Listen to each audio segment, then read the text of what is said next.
नमस्कार जी, मैं मंजू। मैंने ये यूट्यूब पर एक इसकी पिक डाली थी अपने ये ब्लैक टाइगर रोज़ की डाली थी। तो मेरे कई भाई बहनों ने कमेंट किया था कि इस पे वीडियो बनाया जाए। तो अब मैंने वैसे गुलाब पे बहुत सारे वीडियोस बनाए हैं और अलग अलग तरह की चीज़ें उसमें बताई गई हैं। अगर एक ही वीडियो में सब कुछ बताया जाए तो वीडियो बहुत लंबा हो जाता है। तो आज मैं आपको बताऊंगी कि और किस किस तरह की खाद बना के हम इसे दे सकते हैं। तो इस पे देखिए कितने सारे ढेरों फूल आ रहे हैं। ये देखिए आप, 1 2 और ये 3, बहुत दिनों से आ रहे हैं फूल इस पे। ये 4 और ये 5 इसकी लाइफ हो चुकी है और ये अभी खिलने वाला है। 6 और ये 7 और ये 8 और ये 1 9। तो ये देखा कितने ढेर सारे मेरे प्लांट पे फ्लावर्स आ रहे हैं। हालांकि इसको पूरी अच्छे से खुराक नहीं मिल पा रही है। वो इसलिए नहीं मिल पा रही है, आपके सामने मैंने जो एस्टर के ग्रो करना सिखाए थे, सीड से ग्रो करना, ये एक साइड में ही मैंने लगा दिए थे।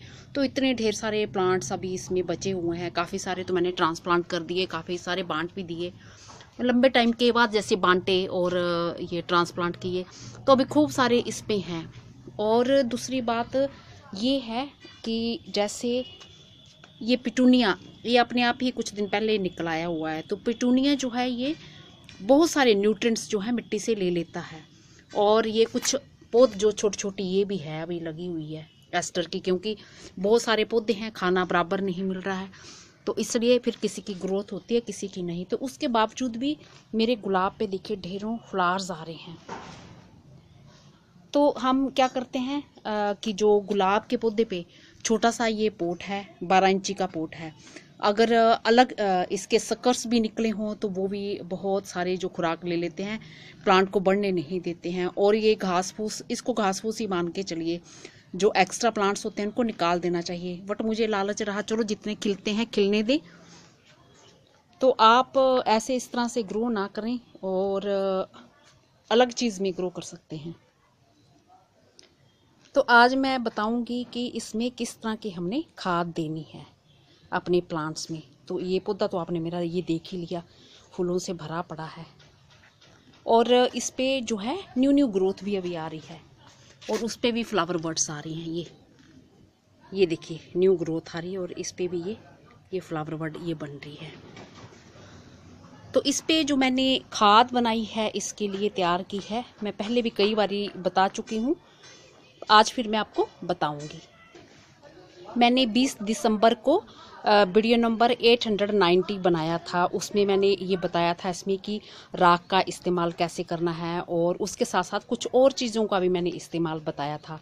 तो आज हम अब आगे चलते हैं और मैं क्या क्या देती हूँ आगे, और मैं क्या क्या दे सकती हूँ। तो एक ही चीज़ पे, जैसे ये नहीं हम कहते कि एक ही ये चीज़ डालो तो बड़े अच्छे रिजल्ट्स रहेंगे, तो और कुछ डाल ही नहीं सकते। तो ऑर्गेनिक चीज़ें जब हम बनाते हैं और अपने प्लांट्स में देते हैं तो हमारे किचन में कई कुछ इस तरह की चीज़ें मिल जाती हैं जो आपके प्लांट्स की हेल्थ को बहुत ही बढ़िया रखती हैं। तो मैं कुछ ना कुछ अपने प्लांट्स में देती रहती हूँ। और ऑर्गेनिक चीज़ें आप अगर लिक्विड फर्टिलाइज़र बना के उनका हर हफ्ते इन प्लांट्स में डालते रहो तो कोई भी नुकसान नहीं होता है। तो आपके सामने ये देखिए कितने सारे, बहुत सारे। और ये पूरा साल भर जो है फूल देता रहता है। बस ये है कि गर्मियों में भी फूल देता है, पर वो बिल्कुल बेकार जैसी हालत, वो क्योंकि जो वेदर है वो इसे सूट नहीं करता है। और कई जगह ऐसी होती हैं जहाँ पे वेदर बहुत ही बढ़िया होता है और वहाँ पे इस प्लांट की कोई ख़ास केयर नहीं, सब गुलाबों की जैसे ख़ास केयर नहीं करनी पड़ती और फूल अच्छे से आते रहते हैं। बट हमारे यहाँ ऐसा नहीं है। ये 5 लीटर की बकेट देख रहे हैं, इसमें मैंने जो है आधा बकेट में तैयार अच्छी सी गोबर की खाद मैंने कई बार दिखाई है वो डाला था। और फिर मैंने इसको पानी से ऊपर तक भर दिया था तो कल मैंने इसका इस्तेमाल, मैंने बहुत बारी मैं इस्तेमाल करती हूँ, तो आप 2 दिन के बाद भी इस्तेमाल कर सकते हो, और आप 10 दिन 20 दिन जितना भी मर्जी आप रखना चाहें आप रख सकते हैं। और क्योंकि ये तैयार होता है और इसमें कोई फंगस वगैरह भी नहीं आती है, आती भी है जिस चीज़ में, तो उसको कैसे इस्तेमाल किया जाता है मैं ये चीज़ भी बताऊँगी। और जो गोबर की खाद होती है, अच्छी तैयार खाद होती है, तो उसमें क्या कुछ पाया जाता है, उसमें आपका नाइट्रोजन भी होता है, फास्फोरस और पोटाशियम भी होता है। क्योंकि जो दूध देने वाले जानवर होते हैं तो लोग उनमें क्या करते हैं कि चारा कई तरह का देते हैं, और किचन वेस्ट जो निकलता है हमारा, जैसे सब्जियों के पत्ते, छिलके वगैरह, फ्रूट के, ये सब भी वो अपने जानवरों को चारे के रूप में देते हैं। और उसके साथ साथ वो चारे में क्या है, सरसों की खली का भी इस्तेमाल करते हैं, और उसके साथ साथ वो अनाज भी देते हैं। तो इसलिए हमारे जो ये डिपेंड करता है कि कौन क्या चीज़ क्या खिलाता है अपने जानवरों को, तो उसमें बहुत चीज़ें ये सब पाई जाती हैं। तो इसका जो लिक्विड फर्टिलाइज़र के रूप में आप इस्तेमाल कर सकते हैं, और सूखे तो आप डालते ही हैं, उससे ये कि थोड़ा धीरे धीरे असर होता है, और जब लिक्विड फर्टिलाइज़र के रूप में आप डालते हैं तो उससे फिर मिट्टी के नीचे तक ये पहुंच जाता है और थोड़ा जल्दी असर दिखाने लगता है। तो बनाना कैसे, जैसे हर बारी मैं बताती हूँ कि 1 मग इसका ले लो और 4-5 मग पानी दूसरा मिला लो, मिक्स करके तो आप डाल सकते हैं। और दूसरा फर्टिलाइज़र क्या है मैं आपको बताती हूँ।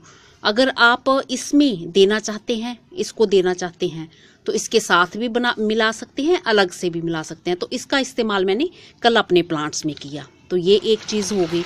और दूसरा ये सिरका, ये वाइट विनेगर, ये सिरका, तो इसका आप 2 चम्मच जो हैं, जब आप लिक्विड फर्टिलाइज़र बनाते हैं तो उसमें इसका इस्तेमाल करिए आप। 2 चम्मच अपने लिक्विड फर्टिलाइज़र में, जहाँ आप अलग भी कभी पानी देना चाहते हैं तो उसमें भी मिला सकते हैं। फिर 2 टेबल स्पून आप मिला दीजिए, तो उससे मिट्टी क्या है, गुलाब की मिट्टी, हल्की एसिडिक सॉइल इसे पसंद है, तो ये काम ये करता है, और ये पेस्टिसाइड का भी काम करता है।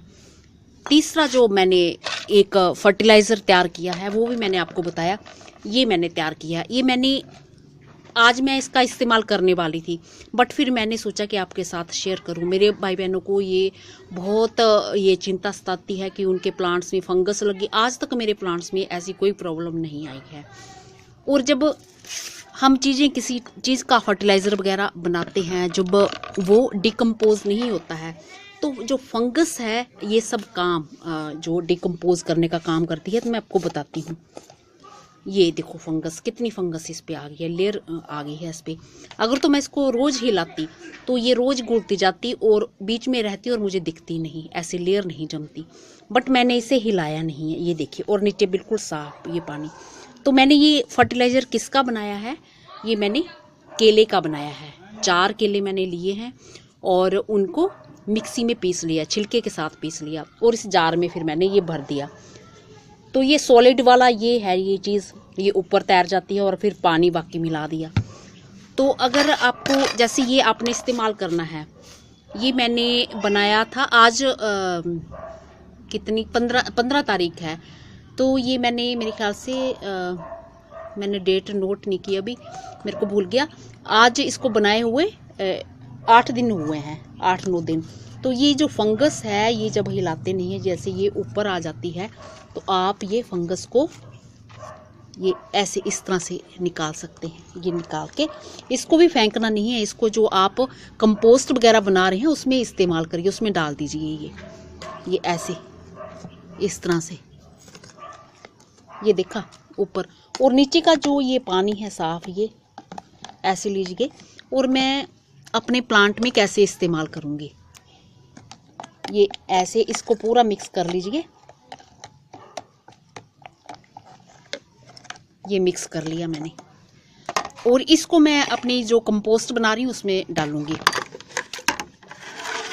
और ये बकेट में मैंने पानी ले लिया है, और बाकी मैं इसमें थोड़ा सा ये मिलाऊंगी। तो चाहे आप बड़े उसमें जार में भी बना सकते हैं, तो ये मेरे पास इतना बड़ा जार है तो मैं इसी में मिलाती हूँ, छोटा जार। जहाँ फिर मैं क्या करती हूँ, मैंने पहले भी बता चुकी हूँ, जो चावल वाले मजबूत पोली बैग होते हैं उनमें केलों को मैश करके ऊपर से उनको बंद कर देती हूँ। और थोड़ा सा गुड़ डालना है इसमें, 1 मुट्ठी गुड़ की डालनी है। और फिर लिफाफे के ऊपर 2-4 लिफाफे और चढ़ा देती हूँ और फिर हफ्ता भर के लिए रखें और फिर इस तरह से इस्तेमाल करें। ये इतना डाल लें आप, ये क्योंकि इसमें पानी बहुत कम है, ये छोटा सा जार था, और ये डाल के ऐसे मिक्स कर लें, ये इस तरह से। तो आप चाहें ये इकट्ठा और ये गोबर वाला जो खाद है ये भी इकट्ठी मिक्स कर सकते हैं, बट ये मैंने पहले की और प्लांट्स में भी दी है तो इसलिए मैंने इकट्ठी नहीं मिक्स की, इकट्ठी नहीं बनाई। और इसमें चाहे तो आप इसमें भी मिक्स कर सकते हैं। तो ये अभी मुझे इसका इस्तेमाल करना था तो मैं अंदाजे से ये 2 चम्मच होंगे, ये ऐसे करके 1 ढक्कन ये डाल देती हूँ इतने पानी में। तो ये अब मैं अपने ये इसमें गुलाब के पौधों को ये दे दूंगी, ये देखा आपने। और ये मेरा जो पौधा है उड़ीसा से आया हुआ है, मैं ख़राब तो करूँगी नहीं। और अगर आपको लगता है कि आपको नहीं डालना है तो जो आपके प्लांट्स, बहुत सारे प्लांट्स बने हुए हैं जो अगर ख़राब भी हुए तो आपको कोई फ़र्क नहीं पड़ता, तो आप उनमें करके ट्राई कर लीजिए। और ये देखिए ऐसे मग, ये इतना मग ले लीजिए, इतना ले लीजिए। और ये मेरा गुलाब का प्लांट, ये देख लीजिए, ये वही वाला जो अभी मैंने आपको दिखाया था। और इसमें मैं ये डालूँगी, ये लीजिए, ये डाल दिया। तो मैं अपना प्लांट ख़राब तो नहीं ना करूँगी। तो ये देखा, ये ऐसे डाल दिया मैंने इसमें, ये इस तरह से डाल दिया। तो अब आप फ़र्क देखना है इसका कितना है, क्योंकि ये बहुत सारे जो पौधे हैं इसमें से खुराक ले रहे हैं। तो अब इसमें आप देखना कितना फ़र्क कैसा पड़ता है इसको।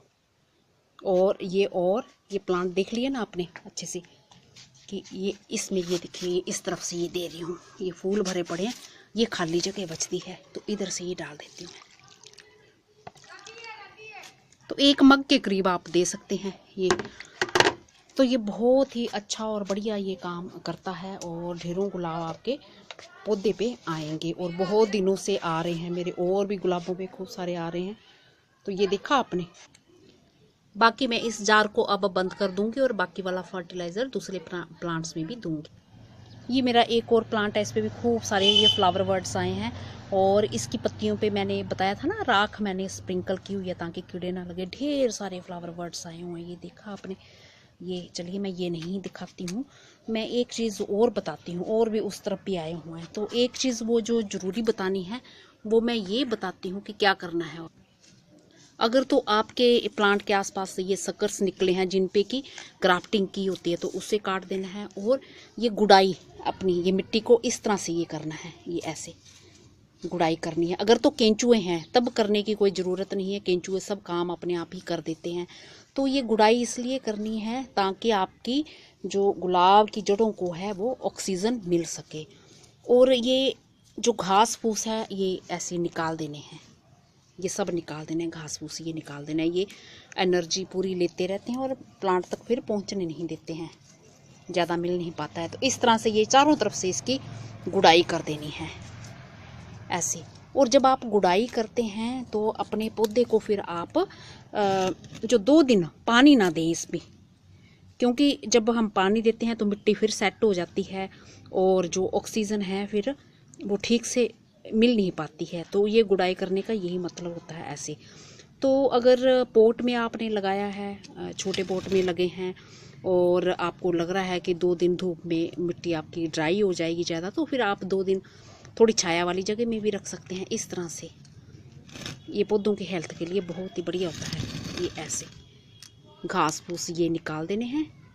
और ये एक था पौधा मैंने इधर काट दिया, ये अब इसकी मैंने ये अच्छे से इसको निकालना, खुरपी से निकालूंगी इसको इस तरह से ये। और जो सकर्स होते हैं ना, ये यहाँ पे जैसे ग्राफ्ट किया हुआ है, इसके जब नीचे से निकलते हैं, ये नीचे वाले हिस्से से निकलते हैं तो उनको कट कर देना है आपने। बाकी मैंने आपको बताया होगा अंडे का चूरा वगैरह आप दे सकते हैं। और मैं उसका कच्चे दूध का भी इस्तेमाल करती हूँ, 1 हिस्सा कच्चे दूध का और 2 हिस्सा पानी, इस तरह से। तो होप करती हूँ कि अब आपको समझ में आ गया होगा। और जो धूप होती है वो फंगस की बिल्कुल दुश्मन होती है। तो अपने प्लांट्स को जो है, जिनको धूप चाहिए, उन्हें पूरी धूप में रखिए और इन प्लांट्स को भी धूप में रखिए। और इन प्लांट्स को आप धूप में रखिए, धूप का टाइम जो है बढ़ा दीजिए। तो फिर आप देखिए कितने के अच्छे रिजल्ट रहते हैं। हालांकि मेरे इस बोर्ड में आप देख ही पा रहे हैं ढेरों प्लांट्स लगे हैं। और सबसे पहले कल मैं अब ये वाला पिटूनिया निकालूंगी। आज मैंने एक पोट खाली किया है, उसमें जो पुराने बहुत टाइम से एस्टर मेरे यहाँ खिल रहे हैं, तो वो एक पौधा मैंने निकाल दिया है, खाली किया है। तो उसको फिर मैं निकाल के इसको लगाऊंगी। और जो आपके फूल जैसे पुराने हो जाते हैं तो उन्हें कट करना है। जैसे ये पुराना हो गया है, अब इसको कट करना है। तो आप जहाँ से 5 पत्ती आती हैं वहाँ से कट करें। तो 5 पत्ती के लिए क्यों बोलते हैं ऐसा कि 5 पत्ती हो तो वहाँ से कट करनी है? क्योंकि वहाँ से स्टेम जो होती मोटी होती है, और जब न्यू ब्रांच वहाँ से निकलेगी तो नेचुरली वो भी हेल्दी होगी। और जैसे 3 पत्ती होती है ऊपर आती है, तो ये स्टेम जो है पतली लिए हुए होती है। तो ये रीज़न होता है। तो अब करती हूँ कि अब आप समझ गए होंगे।